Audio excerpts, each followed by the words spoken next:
we are here today at the Equestrian Cup in Belgium. I'm sitting down with Steve Guerdat. Steve, you don't need much introduction. You have an incredible track record. But just for those who don't know, you've been to 5 Olympics already and counting. Is that right? Yes, that's right. Olympic champion, obviously, but also bronze medal at the Olympics, European champion, silver and bronze. I mean, the list goes on and on, right? However, what really stood out to me actually when I did my research before our talk today is your the huge emphasis when you talk in interviews on actually the relationship with your horses. Can you tell me more about that? Well, I believe it's the starting point of everything. I mean, I could even go further and say this is my reason for living, you know.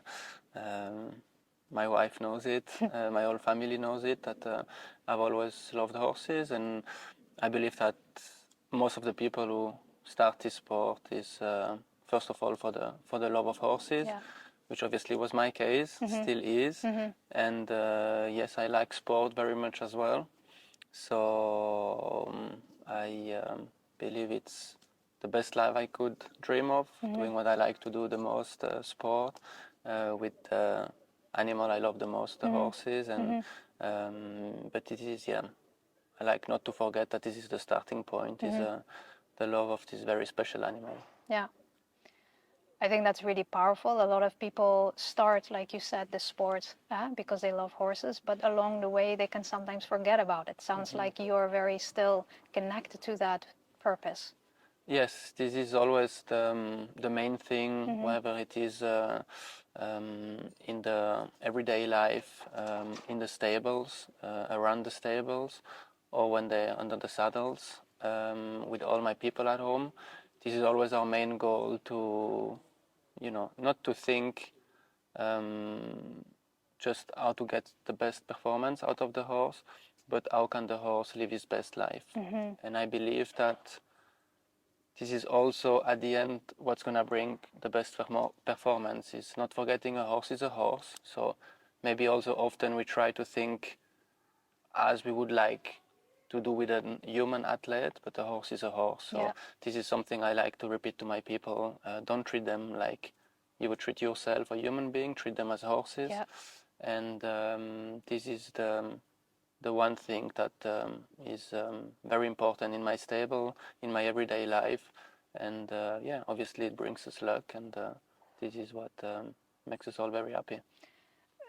Can you tell me more how this philosophy translates into your training, for example? Like, how do you train perhaps differently than many other riders? I believe that maybe, I don't know if it's maybe technical for some people, but I don't have a feeling, for example, that I'm a good dressage rider. But I get the control that I need to go in the ring and to perform in the ring. You know, when I ride my horse, I'm not thinking of what do I need to do so that, you know, my horse in his body, in his mouth, in his move, in his back, what do I have to do to make it shorten himself or lengthen himself, which is, or turn left and right. This is what our sport is about.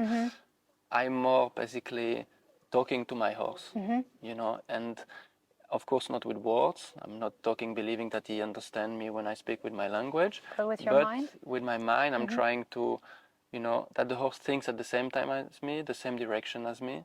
So this is like I have a discussion with my horse, and it might sound maybe a little bit stupid, but this is really, you know, I get on the horse, I talk with him, I want him to tell me how he feels, and I would like that when I think something, basically he reacts to what I think and not to what I do, really. Right. And this is what I spend my life doing, and for me it works quite well. And this is also something that I teach to the people that train with me, you know, that often we forget that the horse has no idea about what he has to do. Yeah. you know, and often people sit on the horse and they walk the course. So basically, they believe that the horse knows what he has to do in the ring, but the horse has no idea. No idea. If he has to go left or right after a jump, Yeah. how many strides they're gonna be. Out of the turn, is there gonna be a big oxer, a delicate wall, or a short combination? The horse doesn't know. Yeah. So it's really, you know, me trying to get this idea of the horse knows what's gonna come because I can tell him with my soul or my mind or whatever it's called. Yeah. I think it's really beautiful that is how you describe it, because indeed that's also my experience been back in the day, and also what I see with my clients, at the moment they dare to connect the mind with the horse. That's what I hear you say, right? Yes, you exactly. connect your mind with the horse. Does that require you to really be very focused on what you're doing? Yes. Yes, and it's also why I believe I'm not known for being someone very very nice or very you know, when I ride I really want to be 100% with my horse. People think it's because I'm not friendly. It's not the case. You know, if you see me after the working hours, I'm absolutely nice and easy. But when I'm on my horse, that's also something that I always tell to the people around me is, you know, the horse didn't get us out of bed to ask us to do that with them. Yeah. We decide for the horses. Yeah. We decide what they're gonna do. Yeah. So there is one thing that there is no shortcut about, is as long as we are with the horse, we have to be 110% of ourselves with the concentration and with our mind with the horse. Yeah. Because this is the least that we can give back to the Yeah. horse. If we ask something from him, Yeah. we have to be 110% Yeah. with it and concentrate about what we do. Yeah. And that's why when I'm with the horse, I want to be just with my horse. Yeah. And for me, it's very difficult to talk at the same time, or to talk on the phone, or to listen to music or whatever, because I want to be connected with my horse. Totally. Yeah, I think that makes so much sense. So basically what you're saying is like, also the horse doesn't owe you anything, right? Sorry, the horse? The horse doesn't owe you anything. Nothing, that's your nothing. philosophy. That's what I'm hearing. Nothing. Is that right? As I say, we decide what's good for them. We decide to bring them wherever we want to bring them. We decide what day we're gonna jump or what we're gonna do. So the mostly thing is to respect the horse, his good and his bad days, and to not forget that it's us who think for him. So we need to try and be as nice and as good as we can back to the horse. It's also what I read, you know, your philosophy. You mentioned that it's not the horse having to adapt to you. You need to adapt and tune into what the horse needs, right? I believe, yeah. Yeah. So when you have a horse that's, for example, difficult, what do you do? I try just to put the horse in the best possible conditions so that he can express himself at its best. If the horse, one thing that is very important is the horse has to want to jump. He has to enjoy the jumping. You know, when you're on a horse that you feel doesn't really want to do it, it's, even if the quality is there, I have no fun about it, you know. And as soon as the horse actually most of the time wants too much and too quick and too soon and then it's just up to me to try to explain him that he has to take a little bit more time and to relax a little bit more and so that he's in the, you know, in the best condition to be able to express his quality, his natural quality over the course, over the fences. Have you had horses that you've really felt like they don't want to jump, they don't like it, that you said, okay, we have to say goodbye to the horse? Yes. Yeah? Yes. Not jump or even not be ridden, Yeah, nice. Yeah, okay. So it sounds like and actually even some horses that have been doing very well in the big sport. Really? But I couldn't get this connection. And for me, the main rewards is not the trophies that I get in the ring. The main reward is when I go to the stable and I have a feeling that the horses are happy, and that when I ride them, I connect with them, they connect with me, and we basically together enjoying the daily work and the daily routine, you know.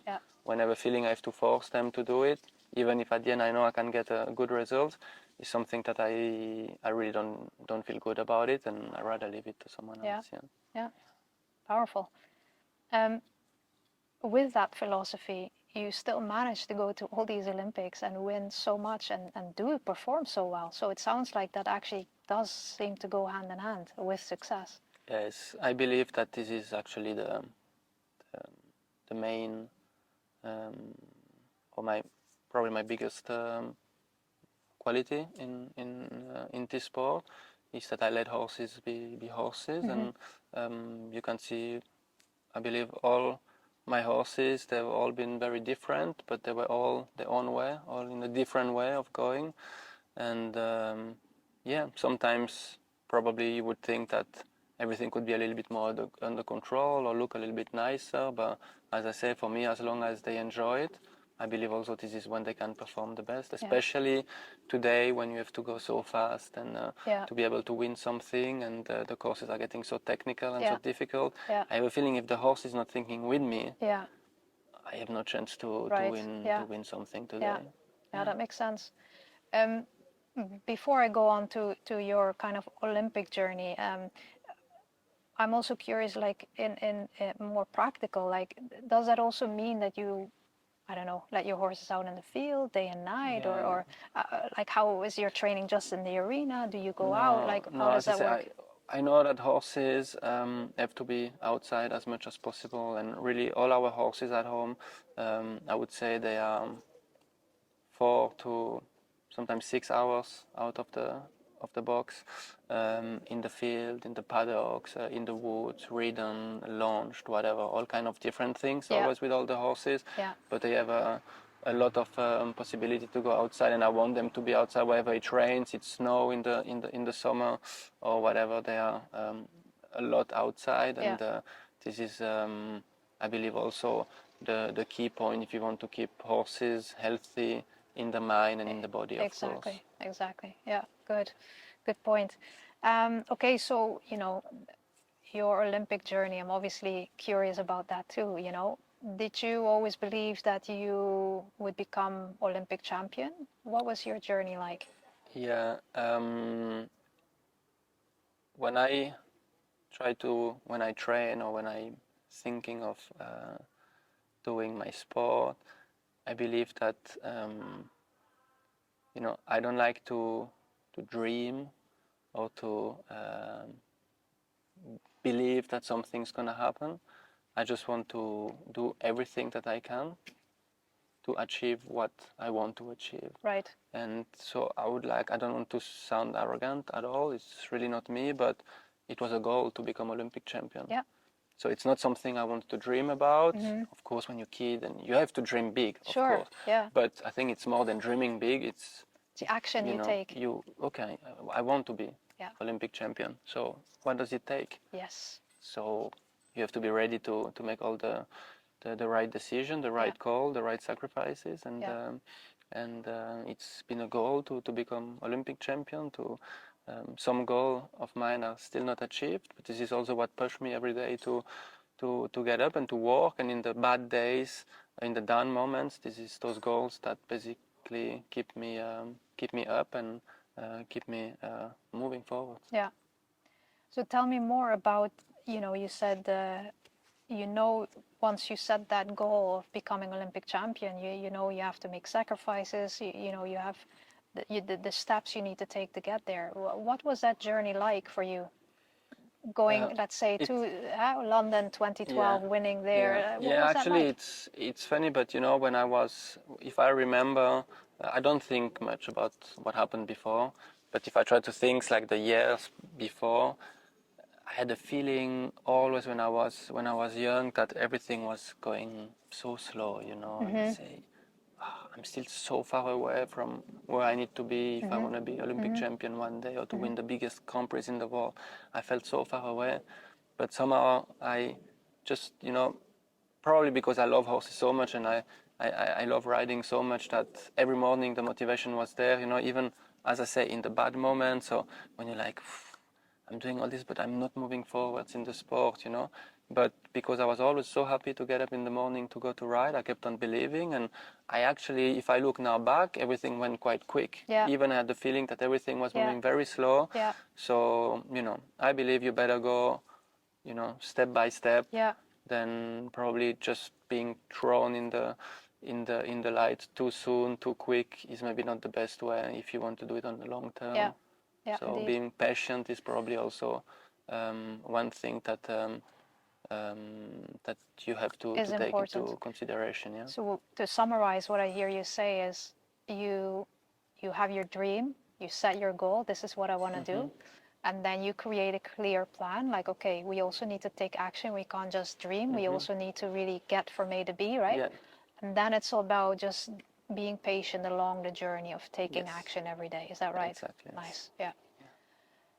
Was it always plain sailing to get to become Olympic champion? No. Did you have tough moments? Yes, we had a lot of tough moments along the way, of course, but I mean, it always depends where you put the word tough, because the life that we have, the sport that we do, yes, at the moment you think, wow, this is so tough, this is so bad, but if you think what is going around the world, you still believe that it's not really that you have to be that tough or to make that many sacrifices, it's just about trying to say, okay, to be quite relative about these things and keep it in perspective. Keep it in perspective, Yeah, exactly. Totally, yeah.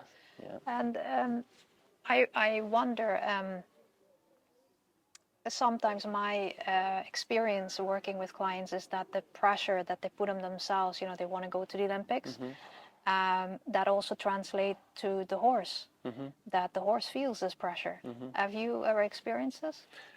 Yes, but it's funny to say, but I have kind of a little bit of a different approach about this point, because I'm very nervous when I ride. Okay.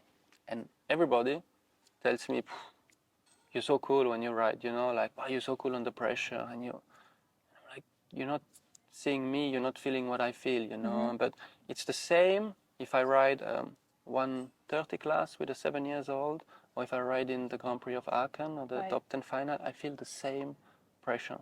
Right. As I say, because every time I'm on the horse, I want to give my best. Yeah. Because the horse is there without asking. I'm asking him to be there. Yeah. So I want to be at my best to give him the best chances to be good. So this pressure is always on me. Yeah. And often when people tell me that they would like to be more relaxed and I'm sit a little bit the other way, I believe, but it's like people who say, sometimes you have some rider, they always say, no, I'm not nervous. For me, this is the beginning of being nervous. Having to say that you're not nervous means basically you are, but it's your way of dealing with it. Right. And I believe you just have to find what's your best way to go with the nervosity, because nervosity is there. Absolutely. It is there. Always. If it's not there, you shouldn't do the sport. That's it. Because I always say, because sometimes I say, I wish I didn't have this feeling, I'm fighting to be here and now I'm here and I feel so bad and so, it hurts, sometimes this pressure. Yeah. Like, why do I want to do it? And then 2 seconds later, I'm like, okay, the day I don't have that anymore, I'm done with the sport, That's it. Yeah. So, and also I believe that wanting to walk away of this pressure is basically wrong. You have to deal with it, not go away with it. So you have to know everybody is different about how he can deal with it. But I think it's more important to deal with the pressure 100%. than wanting to go away of the pressure, because then I don't think you can perform at your best if you're not under pressure. Yeah. So. A really, really important and helpful lesson. I'm sure a lot of people will learn from that. It's also something that I, as a mental coach, obviously work on with my clients. It's true. It's really accepting that feeling of nervousness, whatever you feel in your body, and actually dealing with that. Yeah. And using it to your advantage, exactly, right? Yeah, nice. Have you ever had horses that couldn't deal with their nerves so well? Yes. How do you cope with that? I believe those horses, it's what makes the difference between a good horse and a great horse. And that's why we have a lot of good horses, but not many great horses. Right. Because that's the difference. The great horse, whenever he feels this pressure, and he feels this pressure because the rider has this pressure in him, grows.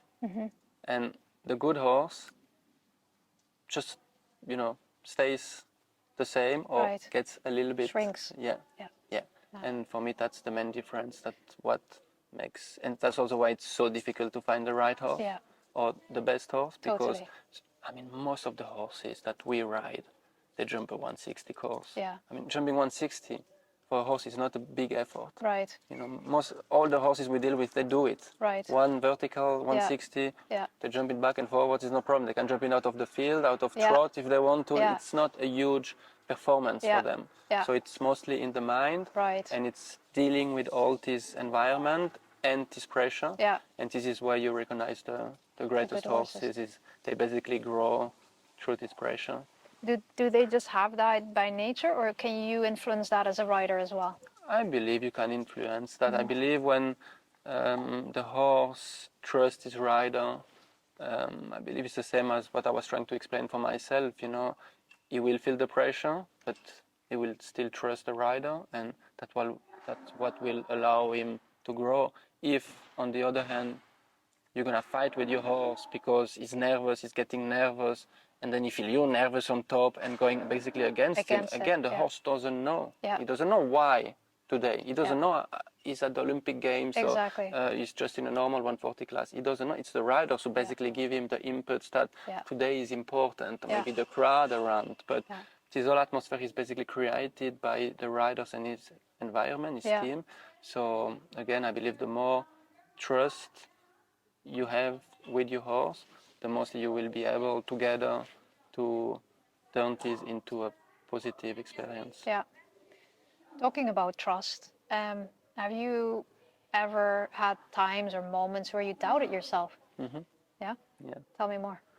Oh, often. Yeah? Yeah, often I feel like a bad rider. Really? I often get out of the ring and I'm really disappointed with myself, and for a long time I could say, okay, I'm still young. Now I'm not that young anymore, and it eats me sometimes, you know, that I feel like, how can I ride so bad and let my horse down? And the good thing is I get on the next horse and the motivation comes again, and I say, okay, now you have to do better. And sometimes it goes for 2 shows, 2 weeks, 2 months, 6 months, where every week you feel like you're not at the level.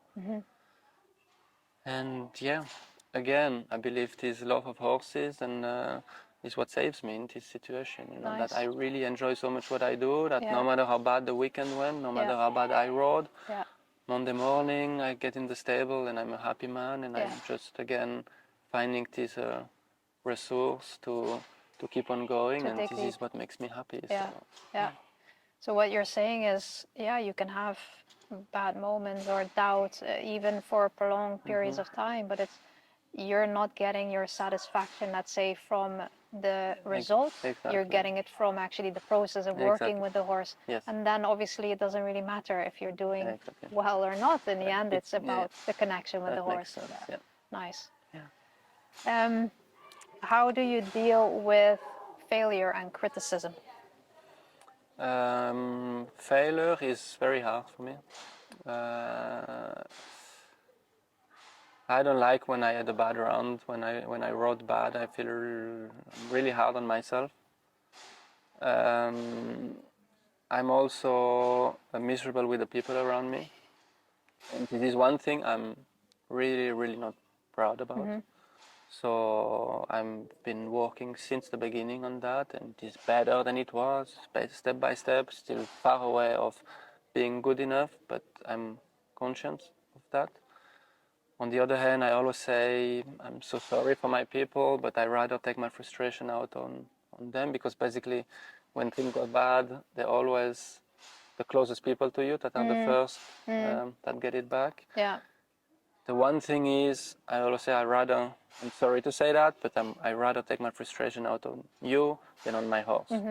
And this is something, maybe when I was very young, I've been sometimes been frustrating, putting my frustration out on the horse, but this is very quick, something that I've noticed is completely wrong.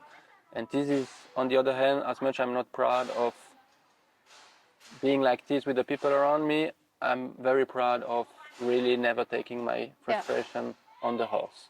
So was that a decision you one day made, that you said, no, I'm not going this to came do naturally. Okay. This came naturally. I've never been like very bad at it. Yeah, sure. But I realized that when I see the other people coming out of the ring and taking the frustration on the horse, it makes me mad since the beginning. So And the criticisms I like, Yeah. because I believe this is also what makes you getting better. Okay. And I have some, good experience about that. That basically looking what went well is okay, but you have to spend more time about what didn't go well. Okay. And people just telling that you are the best and the nicest doesn't make anything good. No. So you rather listen to the people who Right. basically are criticizing what you do, because Right. this is what keeps you awake and keeps you trying and getting better. Okay. So you take that in. You take time to really process that. Yes. Yeah. Yes. It's not just a response of. No. Okay. No. Nice. No. I always say, I am myself critics about the work of other people. It can be my team, it can be other riders, it can be the people that train with me, it can be the course designer one day, it can be a show organizer another day. So I'm very critical. When I have something to say, I say it, but also I know that I also do a lot of mistakes, and then I'm also then very open when people want to learn. to tell me what I did bad or what I could have done better. Yeah. You mentioned earlier that you still have goals that you want to achieve. Tell me more about that. I still have a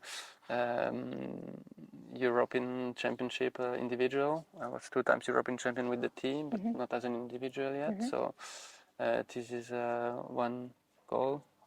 The Grand Prix of Aachen is a big goal for me also. And it's not on the list yet. No, No. not yet. Yeah. And a second Olympic medal, yeah. I have Nice. a very special horse now, and I really have that into my mind, yeah. Are you thinking Paris? Yes. Thinking Paris, yeah. Exciting. Yeah. Okay. Anything specific that you're doing right now leading up to that next year? Specific, yes, actually yes, because this is also why this is that horse that I want to take to the European this year in order to give an experience for the Olympics. Also, we have to qualify for the Olympics, but anyway, I would have taken her because she needs a championship experience before the Olympics. So, yeah, actually a lot that goes on. It's not that everything goes around the Olympics, but it is somewhere in the mind, and you don't get ready for the Olympics 2 months before, you know? No, It's exactly. few years of work and trying to create this connection. So because once we leave for Paris, there will be obstacles on the way, and there will be things that are not running as planned. Yeah. So the more connection you have with your horse, the more you know how she's gonna cope with all these problems. It's gonna give you advantage that at the end will make the difference, I guess. And how do you deal with those obstacles coming up? Like you said, they will happen. Like, how do you cope with that? Actually, I get upset or nervous about it. Okay. Again, but it doesn't make me smaller. You know, I get it. It upsets me. I say it or whatever. I get upset, and then it's over. Let it go. It's not that again, you know, when there is something I don't like. Yeah. For me, it's not natural just to say, okay, don't think about it. Don't think about it because it's gonna influence your results. For me, again, the fact to convince myself or to think, not to think about something, is already going Absolutely. too far. Totally. So I rather think deal about with it. Yeah. I rather say, okay, here's this problem. I hit the problem, and then we move forward. That's it. You know, but trying to just act like everything is good, if it's not, I can't. So I rather say no. When it's good, I say it's good. This is not good. I say it's not good, and then we move forward. Yeah. So what I hear you say is when there are obstacles, rather than trying to ignore it, you just deal with it, but don't shrink. Yes, exactly. Don't shrink. Yeah, that's Stay the thing. powerful. Nice. I love that. Okay. Last question. What advice would you give young riders, maybe also older, whatever age, going up the ranks and wanting to achieve what you've achieved? What advice would you give them? The patience, of course, but the passion of horses is probably the key word, because you know it's not just a sport; it's really a way of living. Horses, it's there all the time, day and night, Monday till Sunday, 365 days a year. It's there. Yeah. And it's not like a ball or a racket or club that you Yeah. can just put in the garage for 2 weeks when you can't deal with it anymore, Yeah. and then you come and it's still there and you Yeah. take it out. So if you don't have this passion at the beginning, I believe you can do it as a hobby, but you should not dream about a career. Yeah. And if you dream about a career, it's not just about the results you get today, but if you can create the right environment and you can keep horses happy, Yeah. for sure you'll get that back, and horses will make you happy also. Very important message. Thank you so much. I really appreciate your Thank time. you. As a thank you, I want to give you my book, Winning Habits. Just wanted to Pleasure. make sure I got the Yes. right one. Nice. Thank There you. you go. Thank you. Yeah, I hope we see and speak to each other again in the future. Pleasure. Thank you. Thank you.